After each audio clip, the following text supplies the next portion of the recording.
Hello, everyone. Welcome down to Apter's Alley.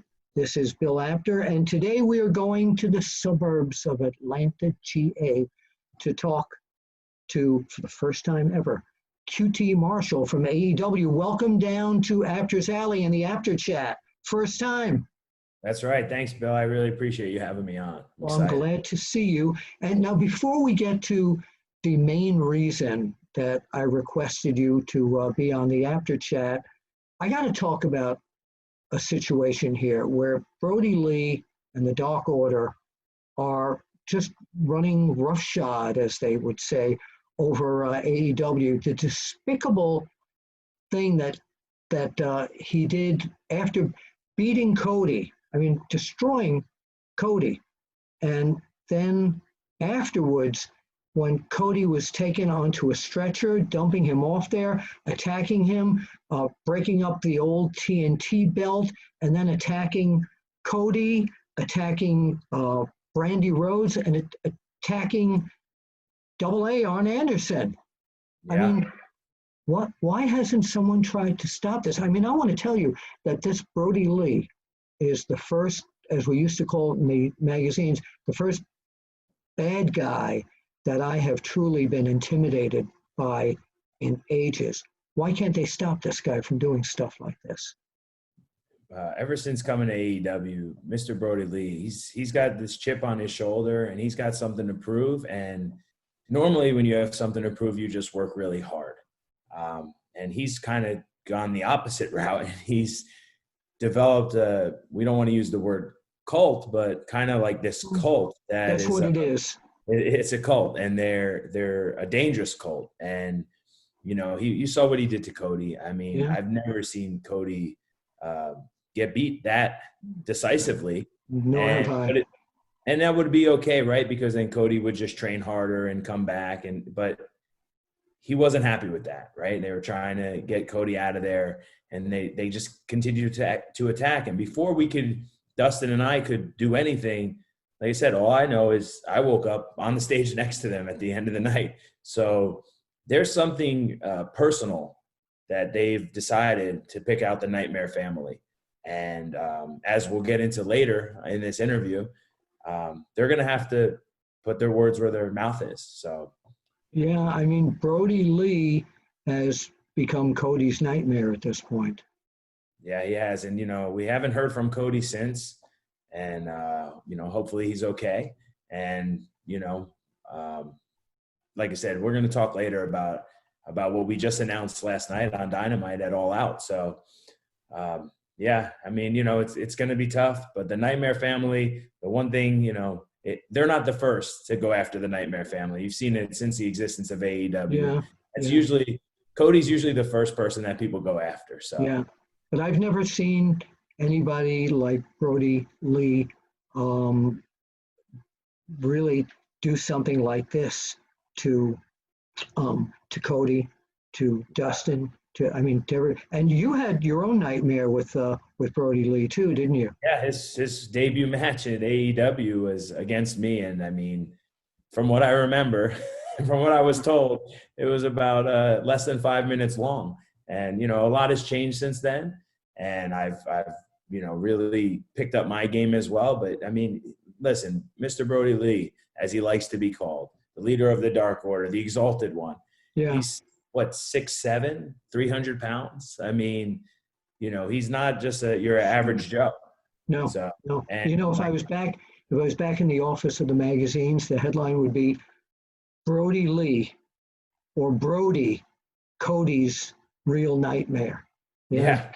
Oh, yeah. It would sell a lot of issues, too, because people, like I said, they want to know, there's something going through his head that, like I said, it was personal. I don't think this had anything to do with the TNT title. No, I don't either. The TNT title is just something that he got as an extra bonus. Yeah, he is very scary, and I understand from some of my contacts in AEW that this whole Dark Order, that there may be more recruits coming as well. Do you know anything about that? Hey, listen, the more they continue to win, right? Everyone wants to be associated with winners. Yeah. And the more, who not to be associated with, and the TNT champion. So I could see it. I mean, look, Anna Jay, she had her debut match, right? Yeah. And she was one of my students. Yeah. And, right away she bought in, Yeah. 10 Preston Vance and Yeah. Alan Angel, two other one of my students. It seems like every one of my students decides they want to join the Dark Order. I don't understand it. That's unbelievable. And the Dark Order also has unlimited funds, so those contracts are very appealing. Exactly. Like, people do a lot of stuff for money, so Yeah. Brodie Lee, absolutely terrifying as the head of that group. But yeah, the Dark Order, what they did, I mean, they made it really personal, and it wasn't just about the TNT championship. I think there's some deep things in Mr. Brodie Lee that just makes him a very dangerous man.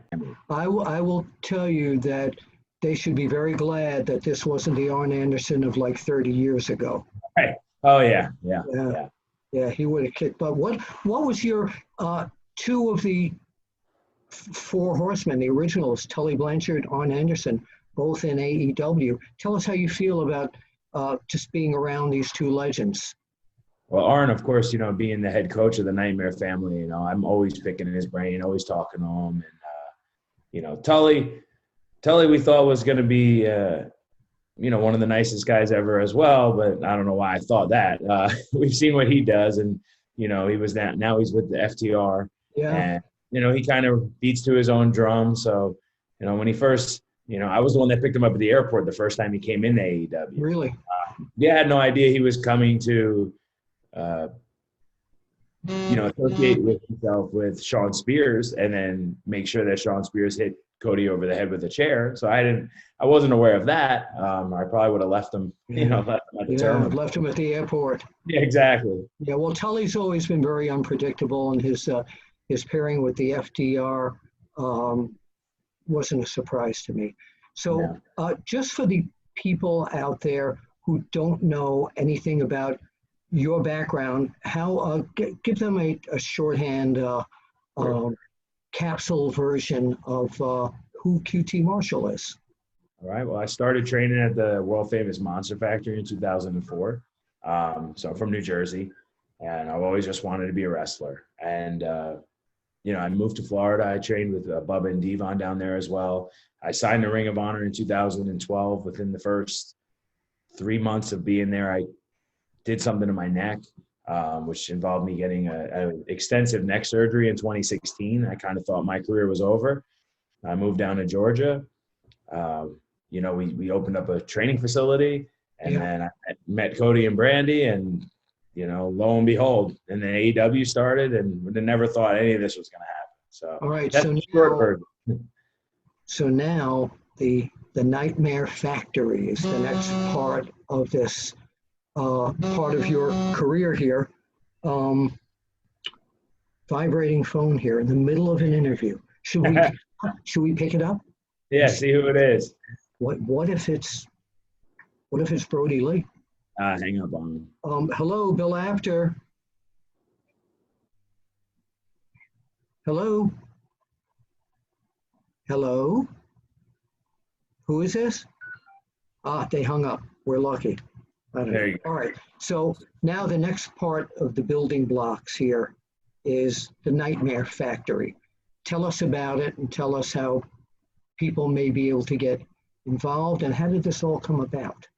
Yeah, so I had a training facility with Glacier Ray Lloyd called the Power Factory, because he trained at the Power Plant. I trained at the Monster Factory. So we put our two brands together. And Ray was kind of like our ambassador, right? So because he lived in Orlando, I live in Atlanta, and and that's where the facility is located. So I was running the day-to-day operations, and he was involved with other projects. And in the meantime, I had met Cody and Brandy, and I started training Brandy. And long story short, I always put every dollar I made from the facility back into the facility, and it created something really nice and special, and not like what you see a lot of wrestling facilities. So then when AEW needed a place to go because of the pandemic, fortunately our facility was shut down and we were able to kind of make something happen. And right before that, Cody and I had spoken. I knew he always wanted to be a part of it, but he was never going to ask.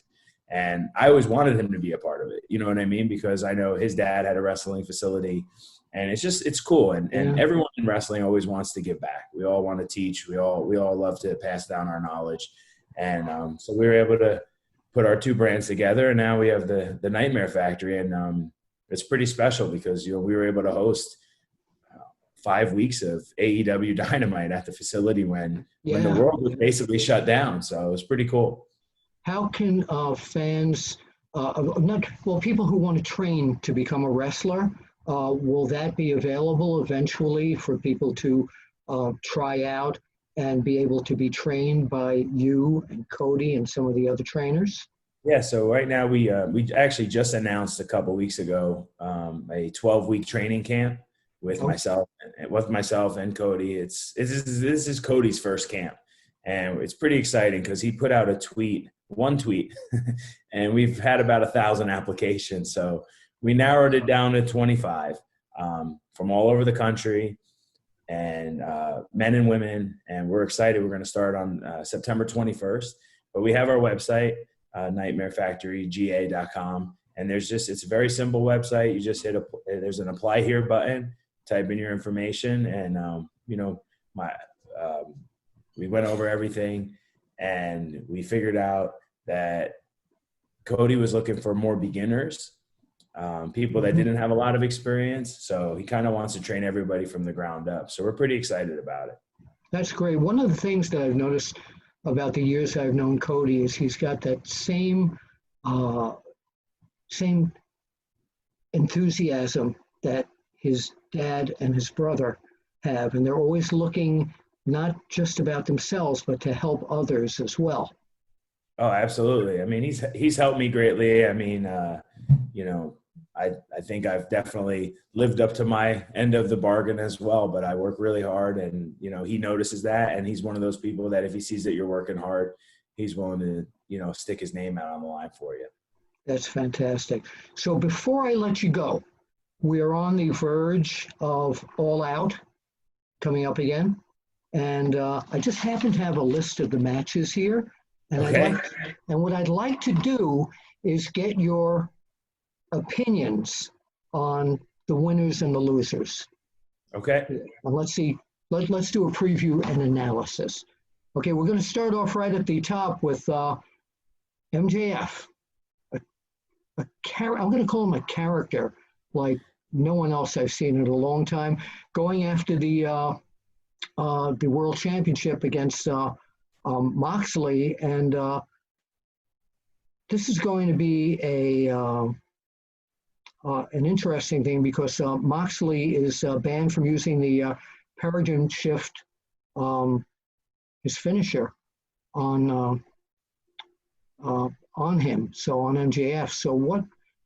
I don't think he really needs it, but no, I don't think so either. Wardlow, there's no word whether Wardlow is going to be allowed at ringside. He's got that whole entourage, which could sway this match. What do you think?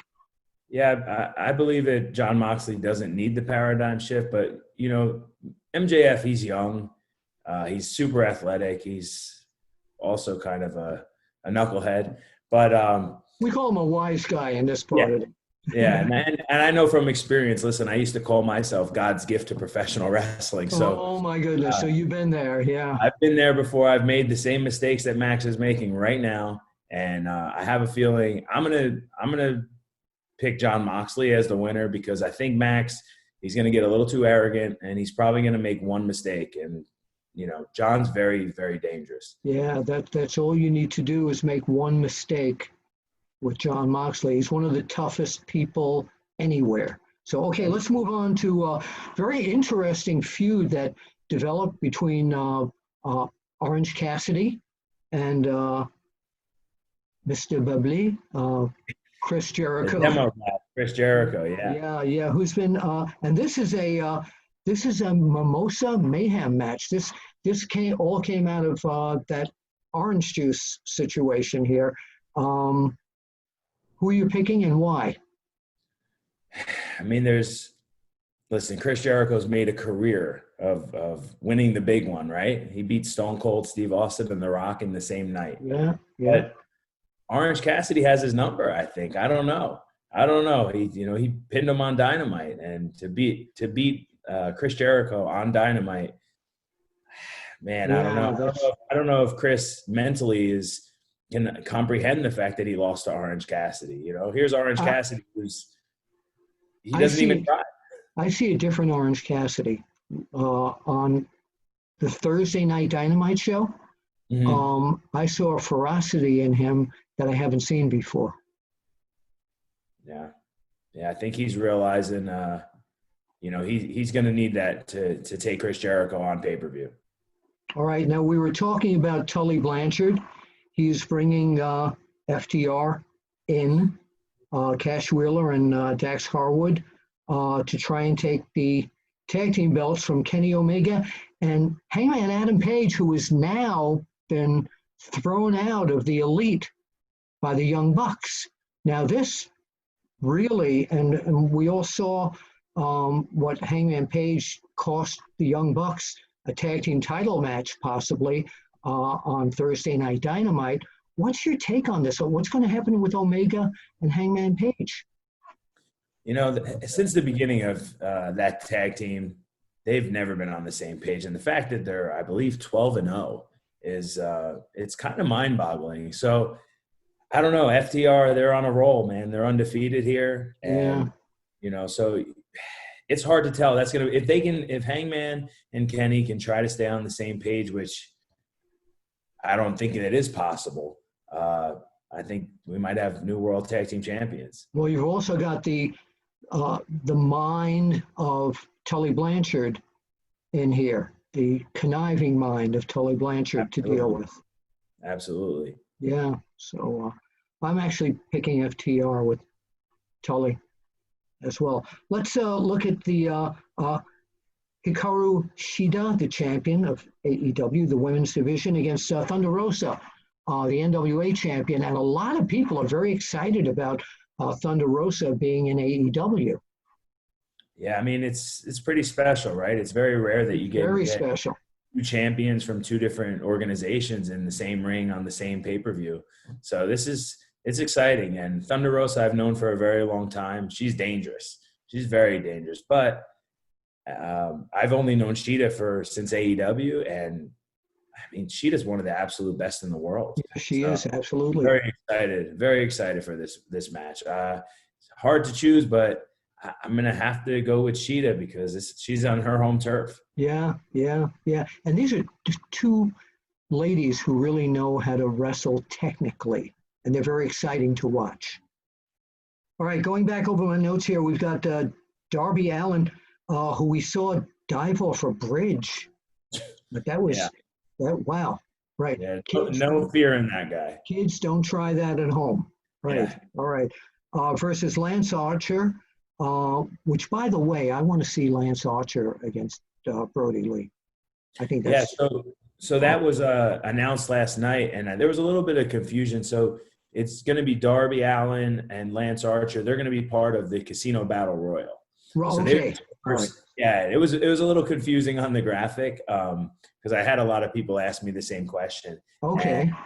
And there's going to be 21 participants, just like the first year, just like last year at Double or Nothing, and the Women's Battle Royal last year at All Out, where they'll come in waves of 5, and then there will be one Joker. And so I'm excited. It's all about the luck of the draw. You know how these kind of battle royals go. Who do you got? Yeah, I don't know. As of right now, I only know that it's Darby and Lance Archer, but we saw Brian Cage come out, so I don't know if he put his name in the hat, and Ricky Starks and Taz was out there. Maybe Taz is going to be in there. I don't know. You never know. I don't know if you might have to give him that singlet behind you. This singlet was given to me by Taz when he left ECW. It's signed, thanking everybody at the magazines that I worked for all their help. But I wouldn't put it past him. He's still probably tough enough to get in there. Oh, yeah. Anytime he comes up and asks me a question, I find out the answer right away. I don't want to get choked out. He can never pronounce my name, Bill Apter. He always he'd always call me, yo, Bill Apter, T-A-H, Apter. Yeah, Yeah, right, Mr. Brooklyn exactly. in us. So let's go now to the match that you're involved in here. It'll be the Dark Order, Brodie Lee, Colt Cabana. What's happened to him, by the way? Yeah. Evil Uno and Stu Grayson versus Matt Cardona. Made a great debut. Scorpio Sky and the Natural Nightmares, you and Dustin Rhodes with Ali. I know who you're going to pick in this one. Yeah, well, like I said, Mr. Brodie Lee, mopped the floor with me in 4 minutes, and they left me laying last week. And last night we got a little bit of the revenge. So I'm excited. I think the four of us together, 4-on-4, now that the numbers will be even, I think we have a good shot. And there's no, Dustin Rhodes, he's the natural, he's a legend. So I think he's going to lead us. I hope so. Yeah, that'll be great. How did Ali get involved, by the way, with the Natural Nightmares? Ali, one day I was having a match and she just decided that she wanted to, eat my apple, and that was it. It worked.